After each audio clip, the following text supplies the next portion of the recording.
మీ అందరి ప్రియతమ నాయకురాలు నర్సాపూర్ ఎమ్మెల్యే శ్రీమతి సునీత లక్ష్మారెడ్డి గారు, డాక్టర్ యాదవరెడ్డి ఎమ్మెల్సీ గారు, ఫారూక్ హుస్సేన్ మాజీ ఎమ్మెల్సీ గారు, మిత్రులు చంద్రగౌడ్ గారు, సింగాయపల్లె గోపి గారు, మల్సూర్ గారు, జడ్పీ చైర్మన్ హేమలత శేఖర్ గౌడ్ గారు, మున్సిపల్ చైర్మన్ అశోక్ గౌడ్ గారు, మున్సిపల్ వైస్ చైర్మన్ నయీం గారు, మిత్రులు శ్రీ యు దేవేందర్ రెడ్డి గారు, ఈనాటి ఈ సభకు ఈ రోడ్ షోకు హాజరైనటువంటి నా అన్నదమ్ములకు, నా అక్క చెల్లెలకు అందరికీ నమస్కారం.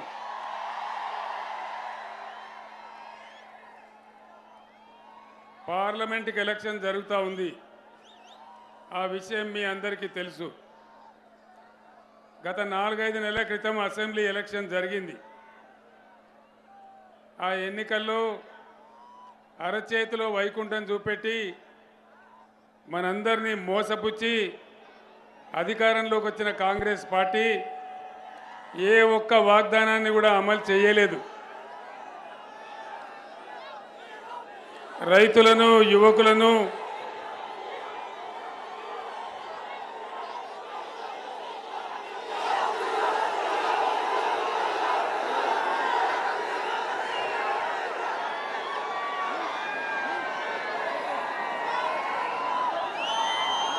అందరినీ కూడా వంచింది కాంగ్రెస్ పార్టీ.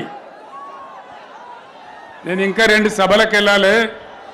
మీరు కొద్దిసేపు నిశ్శబ్దంగా ఉంటే చివరిలో నినాదం బాగా చెప్దాం.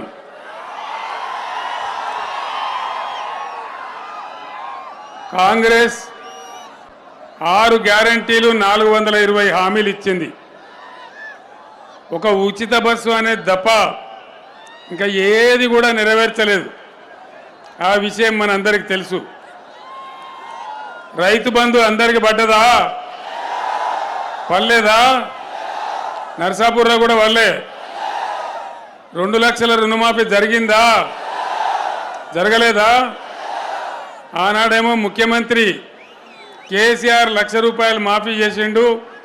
నేను 2 లక్షలు మాఫీ చేస్తా, డిసెంబర్ 9 తారీఖు నాడు ఉదయం 9:30కే మొత్తం మీ రుణం మాఫీ చేస్తానట్టు జరగలేదు కదా? కరెంటు సరిగా వస్తుందా? మరి ఎక్కడికి పోయింది మన కరెంటు? 9 ఏళ్ళు బ్రహ్మాండంగా వచ్చినటువంటి కరెంటు ఎక్కడికి పోయింది?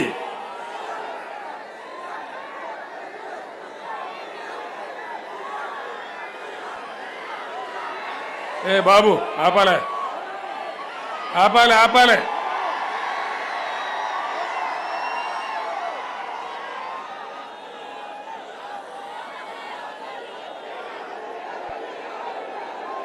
ఏ బాబు ఆపాలి, మీరు ఆపానే. అదేవిధంగా అనేక హామీలు అరచేతిలో వైకుంఠం చూపించినట్టుగా ఒక్కొక్కరికి ఒక్కొక్క రకమైన హామీ ఇచ్చినారు.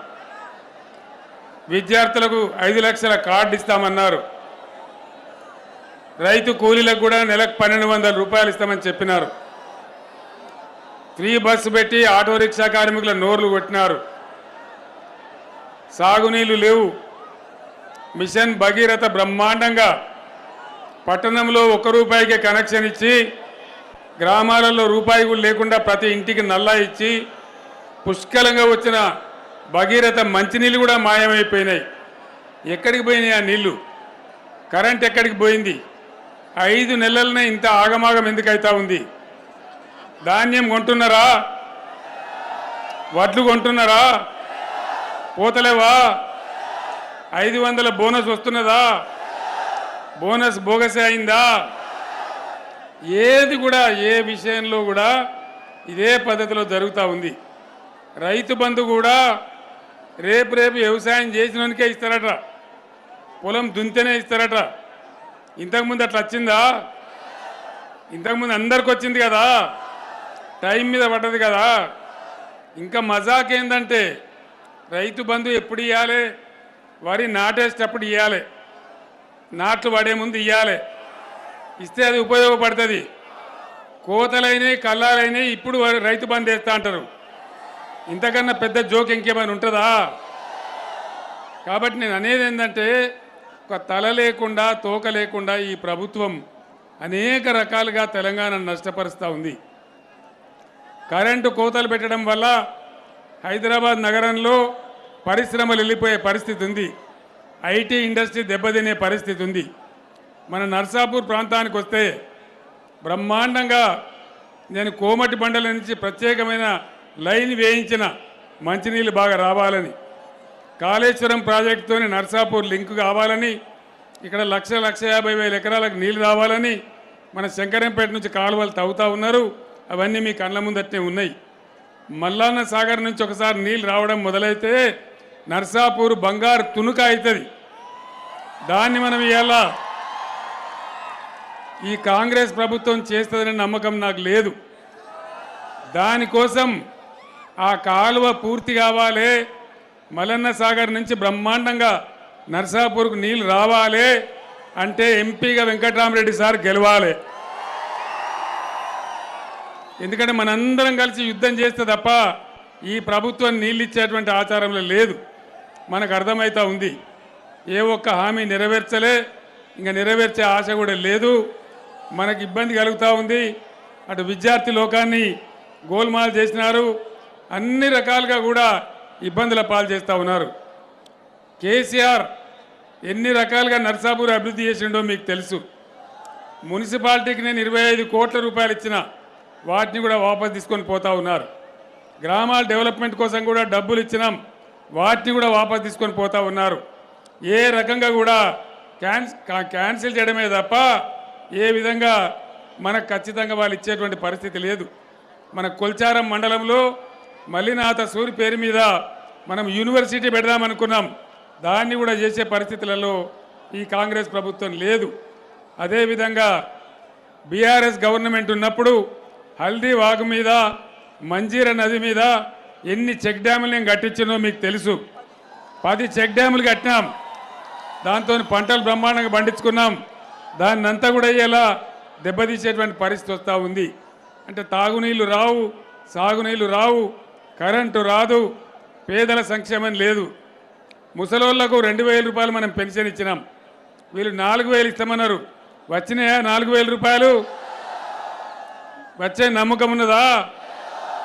అంటే ఈ విధంగా ఏ ఒక్క హామీ నెరవేర్చలే. ప్రతిదానికి ఏదో కొండి పెట్టడం, తొండి పెట్టడం, అబద్ధాలు చెప్పడం. పైగా వాళ్ళ నాయకుడు రాహుల్ గాంధీ వచ్చి మొన్న నిర్మల్లో మాట్లాడుకుంటూ గవర్నమెంట్ ఆల్రెడీ 2,500 రూపాయలు ఇస్తా ఉన్నదని చెప్పినారు. మహిళలకు, ప్రతి ఇంట్లో మహిళలకు 2,500 ఇస్తామన్నారు. వచ్చిందా? ఒక్కలకు కూడా రాలేదా? నర్సాపూర్ కాడ వచ్చిందట కదా, తెత్తానే మదన్ రెడ్డి కాంగ్రెస్లో వచ్చిందట కదా,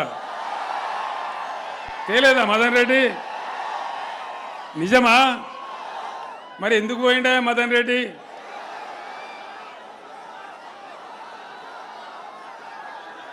పైచలక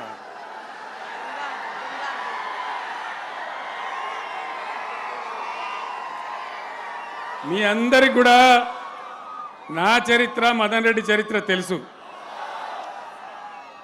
అప్పుడు తెలుగుదేశం ఉన్నప్పుడు ఎమ్మెల్యే ప్రయత్నం చేస్తామంటే ఓడిపోయిండు. 2 సార్లు ఎమ్మెల్యే చేసింది కేసీఆరే కదా. మరి 70 ఏళ్ళ వయసులో ముసల్తనానికి కుసుమగుడాలన్నట్టు ఎవరిని ఉద్ధరిద్దామని పోయినట్టు మదన్ రెడ్డి, ఏం చేద్దామని పోయినట్టు? ఇది ధర్మమేనా? మనందరినీ ఇడిచిపెట్టిపోయిన మదన్ రెడ్డికి మీరే బుద్ధి చెప్పాలని చెప్పి నేను కోరుతా ఉన్నా. అసెంబ్లీ ఎలక్షన్ల కంటే కూడా పెద్ద మెజారిటీ ఇచ్చి వెంకట్రామరెడ్డిని గెలిపియాలని చెప్పి నేను కోరుతా ఉన్నా. ఈ కాలువ పని చాలా ముఖ్యం మనకు. మల్లన్న సాగర్ నుంచి వచ్చే కాలువ అది మన బతుకుదెరువు. మనం నర్సాపూర్ మీద ఉండే ప్రేమతోని సునీత గారు గెలిచిన కాడి నుంచి దాని స్పీడ్ పెంచి నీళ్లు తెచ్చే ప్రయత్నాలు చేస్తూ ఉన్నాం. ఈ కాంగ్రెస్ మెడలు వంచి నీళ్లు తేవానంటే ఖచ్చితంగా పార్లమెంట్ ఎన్నికల్లో వెంకట్రామరెడ్డి గారిని గెలిపించాలి. ఆయనతో పాటు మనందరం కూడా యుద్ధం చేయడానికి సిద్ధంగా ఉండాలి. కాంగ్రెస్ మెడలు వంచైనా సరే ఈ కాలువ పని పూర్తి చేసుకోవాలి. మన పొలాలు గోదావరి నదీ జలాలతోని నర్సాపూర్ పొలాలన్నీ పారాలే. అదే కేసీఆర్ కళ అని చెప్పి నేను మాట్లాడుతూ ఉన్నా. ఇక ఇంకో పార్టీ నరేంద్ర మోడీ. ఏమన్నా పైసా లాభమైందా నరేంద్ర మోడీతోని? 150 స్లోగన్లు చెప్పిన 150. సబ్కా సాత్ సబ్కా వికాస్ ఏమన్నా అయిందా? ఏం కాలే కానీ సత్యనాశ అయింది. రూపాయి విలువ 84 రూపాయలకు పడిపోయింది. డాలర్తో పోల్చుకుంటే ఎప్పుడు ఏ ప్రధానమంత్రి కాలంలో దిగజారన్నంత దిగజారిపోయింది. పెట్టుబడులు పోయినాయి, పరిశ్రమలు మూతపడ్డాయి, కార్మికులు రోడ్డున పడుతున్నారు, ఎల్ఐసిని కూడా ముంచే ప్రయత్నం చేస్తున్నారు, ప్రైవేటీకరణ చేస్తూ ఉన్నారు పబ్లిక్ సెక్టర్ అంతా కూడా. మోదీ ఎజెండాలో పేదల బాధలు ఉండయి, పేద ప్రజల గోసలు ఉండయి, రైతుల బాధ ఉండదు. ఢిల్లీలో రైతులు ధర్నా చేస్తే 750 మంది రైతులను చంపేసినోడు నరేంద్ర మోడీ. మళ్ళీ వాళ్ళకు ఉత్తరప్రదేశ్ ఎలక్షన్ వస్తే సారీ చెప్పి మాఫీ చెప్పి వేడుకున్నోడు నరేంద్ర మోడీ. నేను ముఖ్యంగా యువకులు, విద్యార్థులు, మేధావులు, ఆలోచన పరులతోన్న మనవి, ఈ రాష్ట్రం మనది, ఈ దేశం మనది, భవిష్యత్తు మనది. దయచేసి ఆలోచించి ఓటు వేయండి, కానీ ఒక ఒరవడిలో పిచ్చి పిచ్చిగా కొట్టుకొని పోవడం కాదు. మనకు న్యాయం జరగాలి. నర్సాపూర్లో లంబాడా సోదరులు ఎక్కువ ఉన్నారు. నేను 58 ఏళ్ళు మొత్తుకుంటే ఏ ఒక్క ముఖ్యమంత్రి కూడా లంబాడి తండాలు గ్రామ పంచాయతీలు చేయలే. గ్రామ పంచాయతీలు చేసిందే కేసీఆర్. మీకు డైరెక్ట్గా నిధులు పంపించిందే కేసీఆర్. గిరిజనులకు 10% రిజర్వేషన్ పెట్టిందే కేసీఆర్. ఇవన్నీ కూడా ఉన్నాయి. మీకు ఇంకొక ముఖ్యమైన విషయం చెప్తున్నాను నేను లంబాడా బిడ్డలకు. టీఎస్పీఎస్సీలో గ్రూప్ 1 పరీక్షలు జరుగుతూ ఉన్నాయి. గ్రూప్ 1 పరీక్షలలో హైకోర్టు అడిగింది ప్రభుత్వాన్ని, ఇది అన్యాయం, 10% రిజర్వేషన్, ఇది విరుద్ధంగా ఉన్నదో అని మాట్లాడింది. రాష్ట్ర ప్రభుత్వం చాలా బలంగా వాదించాలి కదా, కొట్లాడాలి కదా. అప్పుడు బీఆర్ఎస్ గవర్నమెంట్ చేసింది, మొత్తం రిపోర్ట్ తెప్పించి కమిటీ చేసింది అని దాన్ని నిలబెట్టాలి కదా. ఇలా మనం లేం, వాళ్ళు మాట్లాడే పరిస్థితులు కూడా లేరు. నేను లంబాడి బిడ్డలతో మనవి చేస్తూ ఉన్నా, మన 10% రిజర్వేషన్ మనది మనకే ఉండాలన్నా ఖచ్చితంగా పార్లమెంటుకు వెంకట్రామరెడ్డి గారు పోవాలి, మన తరఫున వాదించాలి, మాట్లాడాలి. అందుకోసం గిరిజన బిడ్డలైన లంబాడీలు కూడా దయచేసి మీరు వెంటనే చేయాలి. మీ పోడు భూములు ఇచ్చినాం, పోడు భూములకు మన రైతు బంధు పడ్డదా? పోడు భూములకు రైతు బంధు రాలే కదా. బీఆర్ఎస్ ఉన్నప్పుడు వచ్చింది, రైతు బీమా కూడా చేసినాం, కానీ ఇప్పుడు లేదు. ఇప్పుడు ఎవరికి లేదు, గిరిజన బిడ్డలకు కూడా లేదు. అందువల్ల నేను మీ అందరినీ కోరేది, సమాజంలో ఏ ఒక్క వర్గం గురించి కూడా ఈ కాంగ్రెస్ ప్రభుత్వం పనిచేయడం లేదు. అందుకోసం అందరం ఏకమై తెలంగాణ కాపాడుకోవాలి. కృష్ణా గోదావరి నీళ్లు నరేంద్ర మోడీ తమిళనాడుకు తీసుకొని పోతా అంటున్నాడు, దాన్ని కాపాడాలన్నా, తెలంగాణ ఆత్మగౌరవం కాపాడాలన్నా ఖచ్చితంగా బీఆర్ఎస్ ఎంపీలు ఉంటేనే పార్లమెంటులో పులిబిడ్డల్లాగా కొట్లాడతారు. ఆనాడు తెలంగాణ కోసం ఎట్లా కొట్లాడినామో అట్లా కొట్లాడతారు. మన హక్కులు ఉంటాయి, అందరం బాగా బతుకుతాం. నాకు ఆల్రెడీ రిపోర్ట్ ఉంది, వెంకట్రామరెడ్డి సారు తెలంగాణ మొత్తం మీదనే అతి ఎక్కువ మెజార్టీతో గెలిచిపోతా ఉన్నాడు. మీ అందరి దీవెనతోని నర్సాపూర్ నియోజకవర్గం నుంచి కనీసం 40-50 వేల మెజార్టీని మీరందరూ కూడా తీసుకొని రావాలని నేను కోరుతా ఉన్నా. ఇంకా నేను 2 సభలకు పోవాలి, మల్కాజ్గిరి పోవాలి, పటాన్ చెరువు పోవాలి. మీరు ఎంతో ఉత్సాహంగా నాకు స్వాగతం తెలిపినారు. మీ ఎమ్మెల్యే గారి ఆధ్వర్యంలో మీ అందరికీ కూడా పేరు పేరున ధన్యవాదాలు తెలియజేస్తూ నేను సెలవు తీసుకుంటా ఉన్నా. జై తెలంగాణ, జై తెలంగాణ. కారు గుర్తుకే, కారు గుర్తుకే, జై తెలంగాణ. ధన్యవాదాలు.